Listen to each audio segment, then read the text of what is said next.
Disclaimer: it's inspired by reality, shaped by imagination. What happens when Carrie Underwood walks onto The View and refuses to stay silent after Joy Behar mocks her values? What follows is a clash so raw the audience erupted in gasps, ending in one of the most shocking walk-offs daytime TV has ever seen. From the moment Carrie stepped onto the stage, the energy was electric. America's sweetheart, known for her powerful voice and graceful presence, was greeted with cheers and applause. She smiled warmly, settling into her chair, ready for what seemed like a simple interview about music, life, and her journey. But Joy Behar had other plans. With her trademark sharp tongue and biting humor, Joy steered the conversation into dangerous waters, questioning Carrie's beliefs, poking fun at her values, and dismissing her music as too safe for the modern world. At first, Carrie remained composed, smiling politely, letting the comments slide. The audience laughed nervously, unsure if this was playful banter or something deeper. And then, it happened. Carrie leaned forward, her voice calm but firm, her eyes steady. She refused to let Joy's words go unanswered. The room shifted instantly. The laughter stopped, the tension thickened, and every camera zoomed in, capturing the exact moment when politeness turned into confrontation. Nobody expected what came next. The studio lights beamed down, bright and inviting, as the familiar The View theme music faded into the background. The audience, a buzzing mix of loyal daytime viewers, erupted into applause when Carrie Underwood walked on stage. Dressed in a soft blue blouse and heels that clicked confidently against the floor, she carried herself with the ease of someone who has stood on the biggest stages in the world. Her smile lit up the room, and for a moment, everything felt warm, celebratory, and easy. "Ladies and gentlemen, the one and only Carrie Underwood," the host announced, and the applause doubled. Some audience members stood, clapping enthusiastically. Carrie gave her trademark wave, the kind that said she was grateful to be there, and settled into her chair between the co-hosts. Joy Behar leaned forward immediately, her trademark grin plastered on her face. "So, Carrie," she began with mock sweetness, "you've got millions of fans, huge success, but tell me this, do you ever worry that your music is just a little too safe, too clean-cut for the world we live in today?" The audience chuckled nervously. It was classic Joy, blunt, provocative, just enough edge to stir the pot. Carrie laughed softly, a polite sound that didn't quite hide the flicker in her eyes. "Well," she said carefully, "I've always believed music should be authentic. I sing what's true to me, and I think that's why people connect to it." The co-hosts nodded, murmuring in agreement, but Joy wasn't finished. She tilted her head, her smile widening. "Authentic, sure, but don't you think clinging to those traditional values, family, faith, all that, feels a little outdated? Don't you think audiences want something edgier, riskier?" A few gasps rippled through the audience. Carrie shifted slightly in her chair, her shoulders straightening. The warmth in her smile cooled just a touch, though her voice stayed calm. "I don't really see faith or family as outdated, Joy. Those are things that will always matter. My fans tell me that's what they love about my music. It's real to them. It speaks to their lives." The crowd clapped, supportive, but the tension on stage was palpable. One of the other co-hosts quickly jumped in, trying to steer the conversation to safer ground. "Carrie, your latest album has been such a success. Tell us, what inspired some of the songs?" Carrie brightened, speaking passionately about her writing process, her love for telling stories through lyrics. The audience responded warmly, nodding along, clearly engaged. But Joy wasn't letting go. As Carrie finished a thought, Joy interjected with a sly smirk, "Right, but don't you ever feel like you're holding back? Like maybe you're too afraid to ruffle feathers?" The air grew heavier. The other hosts exchanged uneasy glances, sensing where this was going. Carrie sat back slightly, studying Joy with a steady gaze. She took a small breath before answering, her tone firmer this time. I don't think staying true to who you are is the same as holding back. To me, that takes more strength than trying to shock people just for the sake of it. The audience erupted in applause at that. Some even whistled in support. Carrie's answer struck a chord. It was poised, but there was steel underneath. Joy's smile faltered for half a second before returning, though tighter this time. She tapped her pen against her cue cards, clearly plotting her next move. The tension was subtle, but undeniable now, the kind of electricity the cameras thrive on. Carrie glanced out toward the audience, who were watching intently, leaning forward in their seats. She gave a small, almost conspiratorial smile to them before turning back to Joy. For the first time, it felt less like an interview and more like a duel. And Act 1 had only just begun. The applause from Carrie's last remark still echoed in the studio when Joy Behar leaned in, her grin sharpened like a blade. Well, that's nice, Carrie, but you've got to admit, playing it safe has always been your brand. Don't you ever get bored of being, well, predictable? The audience shifted uncomfortably. A few chuckles rang out, but they were nervous, thin. The other co-hosts exchanged uneasy glances, sensing the storm forming right there at the table. Carrie straightened, folding her hands neatly on the table, her posture the picture of composure. I wouldn't call staying true to yourself predictable, Joy. I'd call it consistent. My fans know they can trust me, and in today's world, that's rare. The audience erupted into applause again, louder this time, the kind of clapping that carried an undercurrent. We're with her. Carrie's voice had steel now, not just sweetness. Joy raised her brows, mock surprised. Trust? Oh, come on. This is entertainment. Isn't it the job of artists to push boundaries, stir things up, make people uncomfortable? Carrie's lips curved into a tight smile. Or maybe it's to uplift people. Maybe it's to give them hope when the world feels heavy. Music doesn't always have to shock to be meaningful. The audience clapped again, and this time some even cheered. Carrie's supporters in the room were finding their voice. But Joy wasn't backing down. She leaned back in her chair, arms crossed, smirking like a cat who'd cornered its prey. So what you're saying is you'd rather stay in your bubble, singing about faith and family, than risk being relevant in today's culture. Gasps rippled through the crowd. That word, bubble, landed hard. Carrie's eyes flashed, though her voice remained calm. No, Joy, what I'm saying is that relevance doesn't mean sacrificing who you are. I don't sing for trends. I sing for people, real people.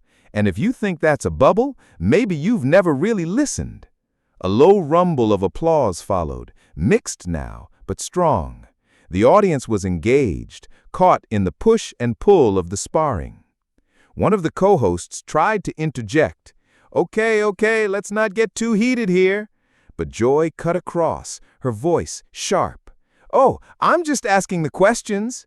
If Carrie can't handle a little criticism, maybe she's in the wrong business. That stung. The room went silent for a heartbeat, all eyes flicking to Carrie. Carrie leaned forward, her elbows resting lightly on the table. She looked directly at Joy, her smile gone now. Her tone was still measured, but every word was deliberate. I've been in this business long enough to handle criticism, Joy. What I won't do is sit here and be mocked for what I believe in. There's a difference. The audience gasped, then applauded loudly, passionately. Some even stood, clapping. The camera zoomed in, catching the fire in Carrie's eyes, the slight twitch of Joy's jaw. Joy laughed, high-pitched, brittle. Oh, please, don't be so sensitive. I'm just saying what half the world's already thinking. Carrie tilted her head, her blonde hair falling over her shoulder. Her voice softened, but the edge cut deeper for it. Or maybe you're just saying what you're thinking, Joy. Don't confuse your opinion with everyone else's. The crowd erupted. Gasps, cheers, even a few whistles. Some audience members leaned forward, clapping with glee, thrilled by the live confrontation unfolding before them. The other co-hosts looked visibly uncomfortable now. One tried again. "All right, let's take a breath here." But it was too late. The air was charged, the clash undeniable. Carrie had drawn her line, and Joy was circling, unwilling to retreat. Carrie sat back, folding her arms, not out of dismissal, but as if anchoring herself. Her gaze didn't waver from Joy's. "I came here to talk about my music, my fans, and what matters to me. If that's too boring for you, maybe you should ask yourself why you invited me here in the first place." The audience exploded, half in applause, half in shocked gasps. Some audience members were leaning forward, clapping with glee, thrilled by the live confrontation unfolding before them. And Joy, her smile tightened, her eyes narrowing. For the first time, she looked like the one on defense. The clash wasn't just heating up anymore. It was a full-on fire, and everyone in that studio knew they were watching something unforgettable. For a moment, the set of The View felt less like a talk show and more like a standoff. Joy Behar shuffled her cards with a deliberate flick, while Carrie Underwood sat tall, her arms still crossed, her eyes locked on Joy. The tension in the room was thick enough to slice with a knife. And then, with a measured inhale, Carrie unfolded her arms and leaned forward. Her voice was quieter now, softer, but it carried the weight of sincerity. "Joy, let me tell you something," she began, pausing just long enough that the audience fell silent. "When I was pregnant with my second child, I went through a series of miscarriages before he was born.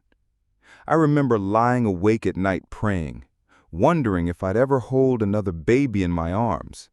Those were the darkest days of my life." The studio froze. The audience gasped audibly, and even the co-hosts' faces softened, their eyes widening.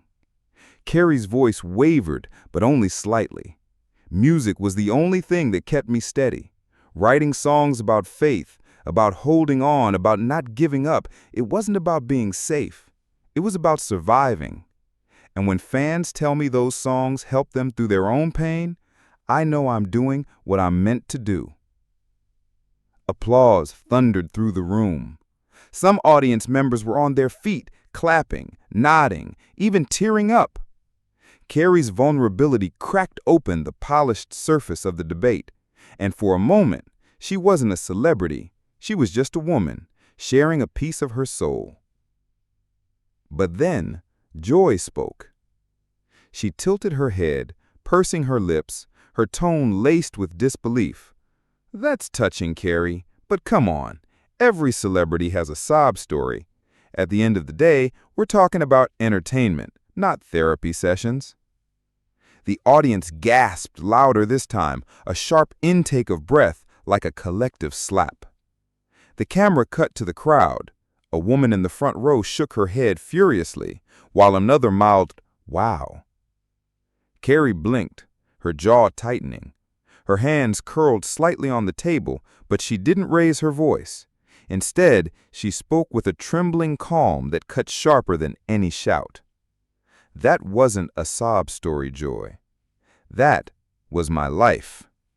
And if you can't see the difference, maybe you've forgotten what it means to be human." The studio erupted, half the audience cheering, half still stunned into silence. The co-hosts shifted uncomfortably, one of them murmuring, "Let's all take a breath," but their words were swallowed by the roar of the crowd.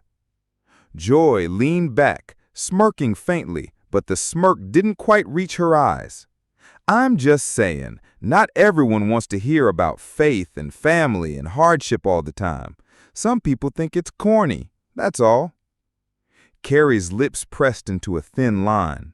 She looked out into the audience, then back at Joy, her eyes shimmering, not with tears, but with restrained fury.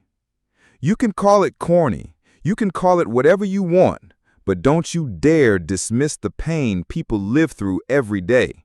If sharing that helps even one person, then it's worth every bit of criticism you throw at me." The audience exploded again, louder than ever. Cheers, applause, some people chanting, "Carrie, Carrie." The cameras panned across faces, mothers nodding, young fans clapping, men with arms crossed but eyes bright. The energy in the room was electric, pulsing like a storm. Carrie sat back, her hands folded again, but this time her posture was unshakable. She wasn't just defending herself anymore. She was speaking for millions who saw themselves in her words. Joy, visibly flustered now, tapped her cue cards on the table. "Well, good for you, Carrie. I guess corny sells records." The audience booed, actual boos, loud and unapologetic, echoing across the studio. The camera zoomed in on Carrie's face. She didn't flinch, but the flash in her eyes said everything. The emotional flashpoint had arrived. Carrie Underwood had laid her heart bare, and Joy Behar had swatted it aside with a smirk. The audience had chosen their side, and the clash was no longer just words. It was personal, raw, unforgettable. And everyone watching knew something had just shifted, and it wasn't going back. The tension inside the studio was no longer just simmering, it was boiling. The audience had turned against Joy, their boos still echoing when the cameras cut back to the table. Carrie Underwood sat stone still, her face calm on the surface, but her clenched jaw betrayed the storm raging beneath. The moderator tried to salvage the moment. "All right, ladies, let's pivot back to the main topic." But Joy wasn't finished. She leaned in, her voice sharpened with sarcasm. "You know, Carrie, maybe you should stick to singing and leave the serious conversations to people who understand nuance. Faith and feelings don't solve policy. They don't solve the real issues." A collective gasp rippled across the audience. Carrie turned slowly, her eyes narrowing as though she couldn't quite believe what she just heard. The pause hung heavy, the kind that makes every person in the room hold their breath. When she finally spoke, her words were measured, deliberate. "Joy, I don't claim to have all the answers, but let me tell you something. You don't get to decide what voices matter. You don't get to dismiss me or anyone because their strength comes from faith instead of sarcasm." The crowd erupted again, the cheers nearly drowning out the hosts. One of the co-hosts touched Joy's arm, whispering, "Let's not," but Joy shrugged her off and doubled down. "Please, you're playing the victim card now. You country stars love doing that, crying about struggles while cashing checks. Honestly, it's tired." That was it. Carrie sat up straighter, her hands pressed flat against the table. Her voice didn't rise, but the steel in it cut through every other sound in the studio. "Victim card? You think losing babies, questioning whether I'd ever be a mother again, was some kind of PR move? You think holding on to faith when the world was crashing around me was some kind of PR move?" The crowd roared their disapproval at Joy, some even booing louder than before. A woman in the back shouted, "Enough, Joy!" Camera swung to capture the crowd, their faces hard, their support for Carrie clear. Her chest rose and fell as she steadied herself, her voice trembling only with intensity. "I came here out of respect, for your show, for your audience, but respect goes both ways. And I won't sit here and let my story or anyone's pain be belittled for cheap laughs." The studio exploded, standing ovations, clapping, cheering that seemed to roll like thunder. Joy looked visibly rattled now, shifting in her chair, her smirk gone. She tried to interject, "Oh, come on," but her voice was drowned out in the storm of support surrounding Carrie. Carrie gave a small, almost bittersweet smile. This isn't drama, Joy. This is dignity. With that, she turned, her long blonde hair swinging behind her as she walked off the set.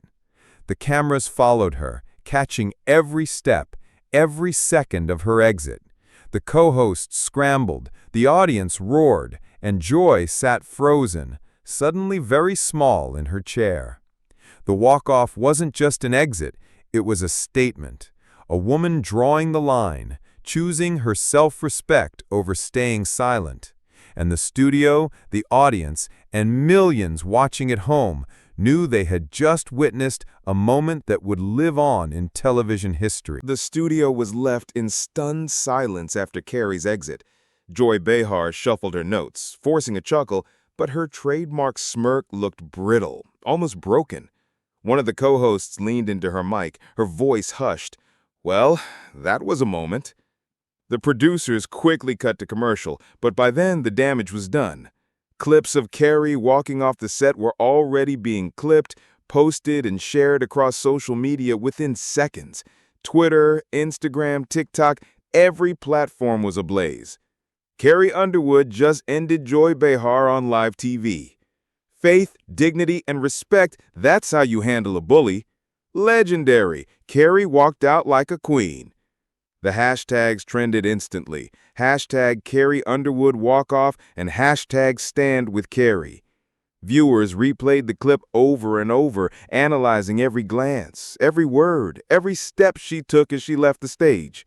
Memes surfaced within hours. Carrie's exit compared to mic drops, royal parades, even dramatic movie finales. By the next morning, major outlets had picked up the story. Variety called it one of the boldest moments in daytime TV in years. People magazine ran the headline, Carrie Underwood chooses dignity over drama on The View. Even news anchors on competing networks weighed in, praising Carrie for refusing to let her story be mocked. But the biggest reaction came from fans. Messages poured in, thousands of women especially who related deeply to Carrie's stance. Emails, tweets, comments all carried the same sentiment. Thank you. Thank you for standing up. Thank you for showing us we don't have to stay silent when disrespected. For Joy Behar, the fallout was less kind. Clips of her dismissive remarks circulated alongside public criticism. Commentators accused her of crossing a line, of failing to respect personal boundaries and lived experiences. Even some of her longtime supporters admitted she had gone too far. In contrast, Carrie's career surged with new light. Concert tickets sold faster, her streams spiked, and her name dominated headlines for days. But more than numbers, it was the cultural impact that mattered. She wasn't just a singer now, she was a symbol of resilience, a reminder that grace doesn't mean weakness and that walking away can sometimes be the most powerful response of all. And as the world replayed her graceful but powerful exit, one truth became undeniable. Carrie Underwood didn't lose her voice that day, she amplified it.